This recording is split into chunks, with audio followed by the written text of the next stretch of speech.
To review a bad comedy is one of the toughest things to review. Because there's so much when you can say, that's not funny. And on top of that, so much that a person like me can take. So, rather than look at this film as a comedy, I'm just taking a look at it as cinematic suicide. A film that would like to die and tries everything in its power to die. That way, when I destroy this movie and put the pieces in the dump, will have no problems with it at all. That said, Son of the Mask. I call this film the pinnacle of disaster. With so many good actors and such a low budget that you ask yourself, why is this a thing? In fact, I think this is the movie that started that phrase. Let me check.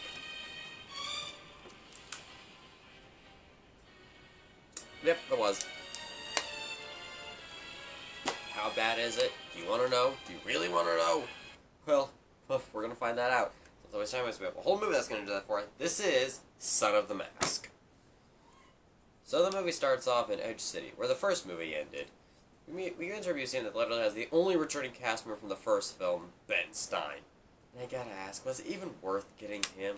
It's like me in Ghostbusters 3, and the only cast member you bring is the Lamp from Scene 22. Though, to be fair, the Lamp would probably give a better performance than Stein.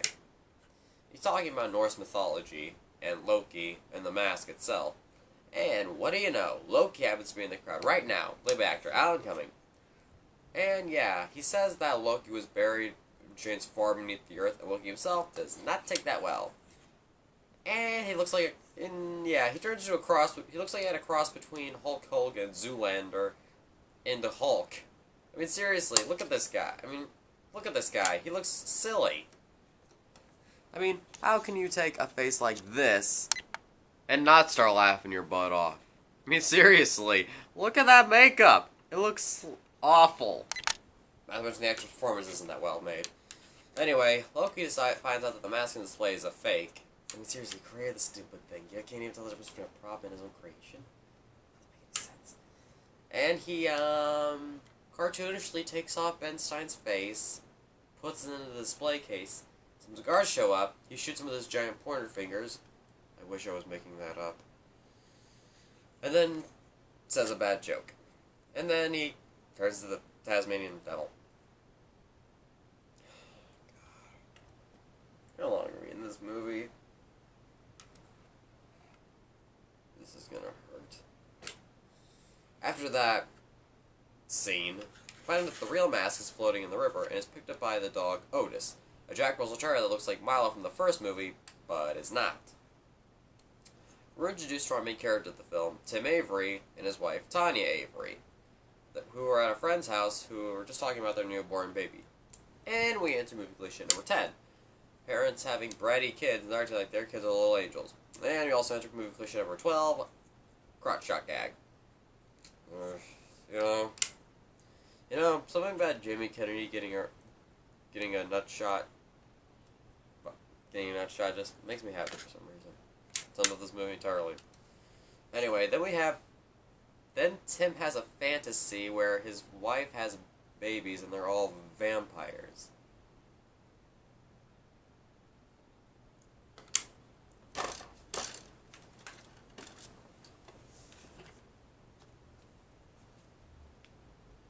What?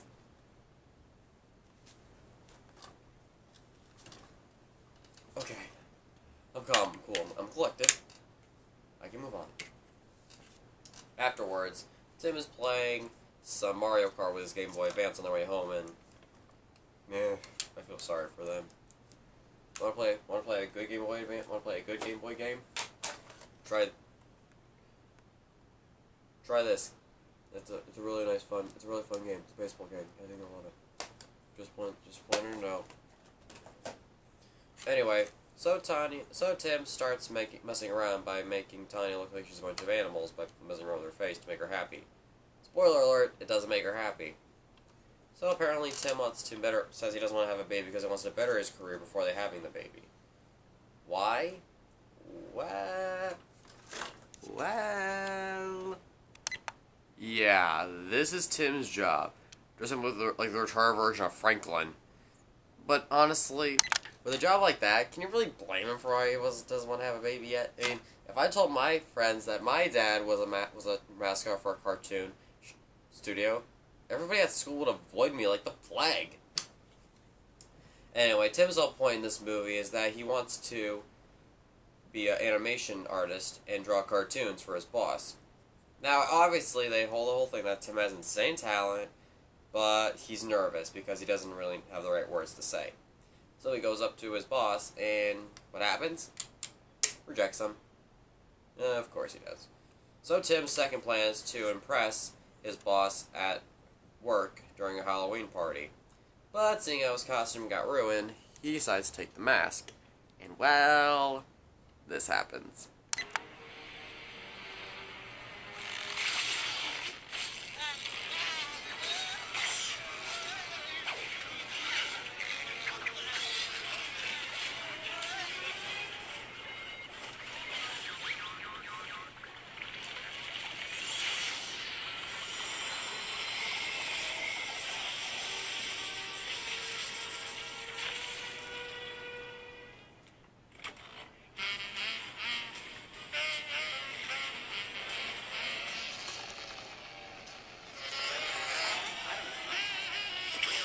Ah! Oh my god. Looks like they made DNA syrup out of the Jolly Green Giant and a plastic guy. I mean, seriously, that doesn't even look like the mask. It looks like Jamie Kennedy swept through a sea of Botox after he threw a Mr. Potato Mouth at him in a Lego hairpiece. Okay, why does he have hair? And why is it plastic?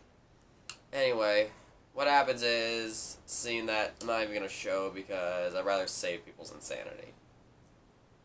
Point is, that's a really long song sequence that goes on for way too long, and steals several musical styles.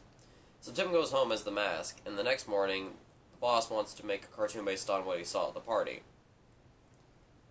I'm talking about a cartoon that has Ron Paul's voice. Some of the characters will focus on slapstick, or what should be funny is just come out as just awkward. Short-lived cartoons.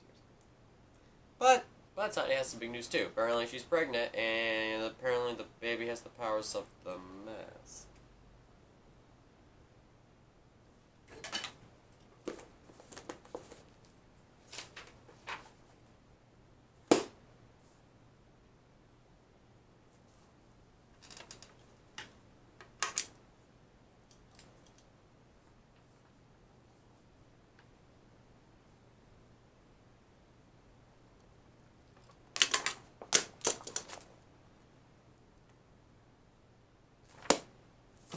Huh? Seriously, how is that possible? You know what? I'm not even going to ask how it's possible because I really don't want to know. But anyway, Otis is jealous because now the baby's getting all the credit. And, well... Warning, the following clip may scare the crap out of you.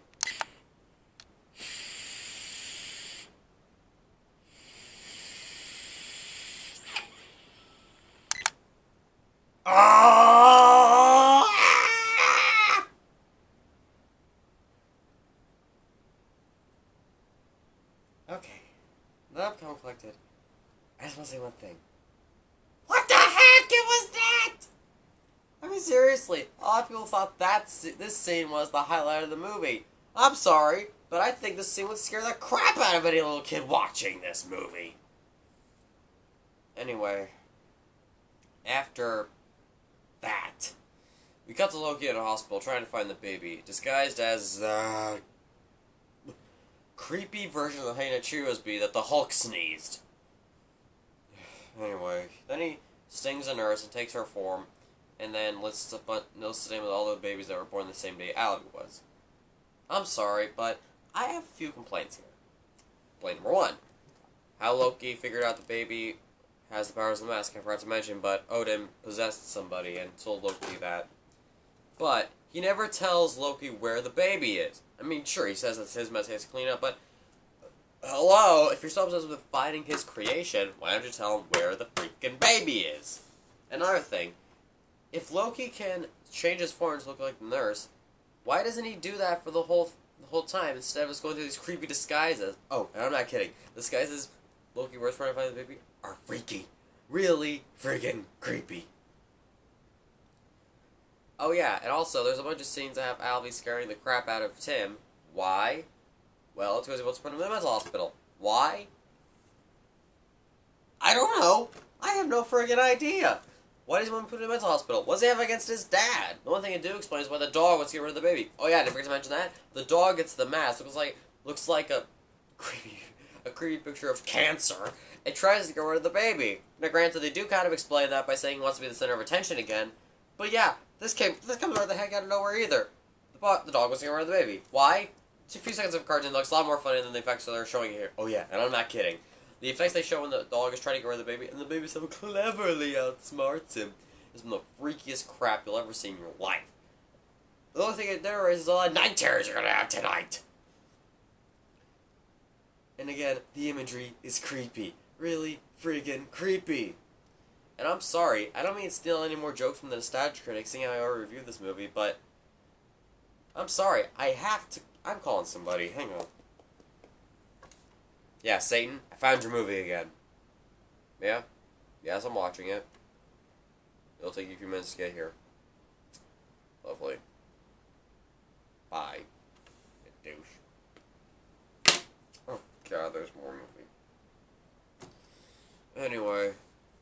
So Loki finally shows up at the Avery's house. Oh, good. Finally, we're gonna get something going on. Nope. Instead, he says to him the package he brought him is in the box. The package has a boxing glove, which knocks Tim out.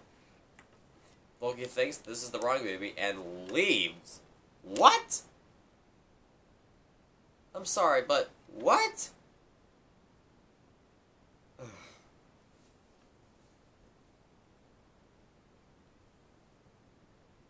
I'm sorry, but I really don't know what to say to this.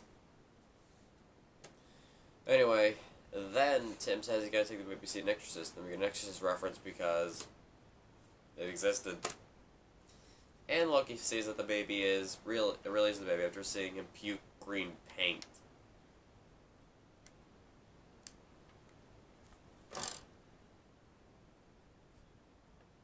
You guys got anything to say? No?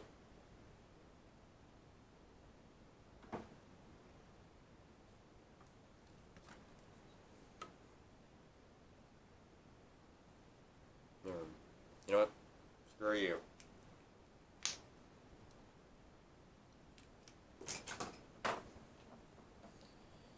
Anyway, so Loki corners them and throws a giant grenade at them. But that's okay, because the baby likes his dad now, and he shields them. Yep, right out of nowhere.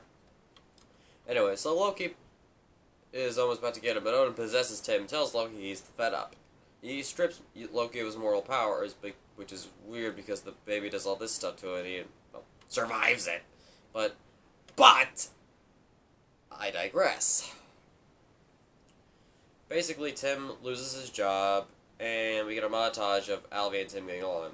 I guess it's supposed to be cute, but yeah. Anyway, so Loki kidnaps the baby and says that if Tim doesn't bring the mask to him, he's keeping him.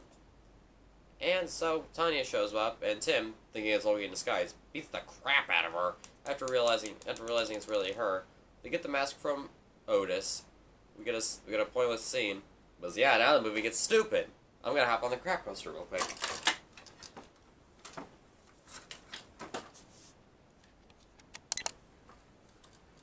Alright, I'm back. And I'm sick of this, so I'm wrapping this movie up. So they get the mask, give it. Loki says he's bonded with the kid. Otis bites him in the crotch. The mask lands on Tim. He transforms into the mask again. They chase after Loki. We get a really stupid boxing match between the two.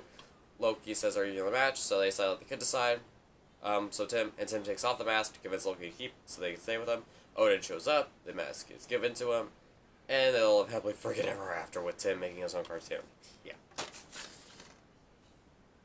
This movie sucks.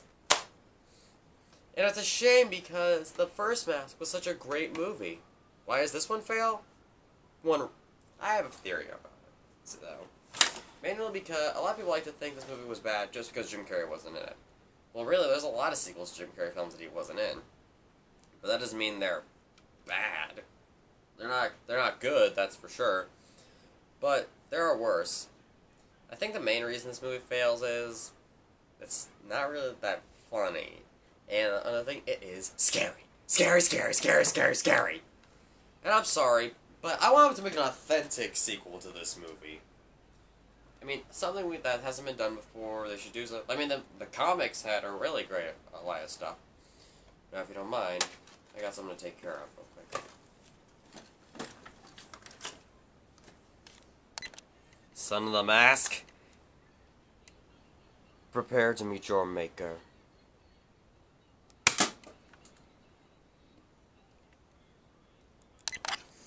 Son of the Mask, you ruined my life! That's it, I'm done with this movie. I'm Cody the Reviewer. Thank you for watching.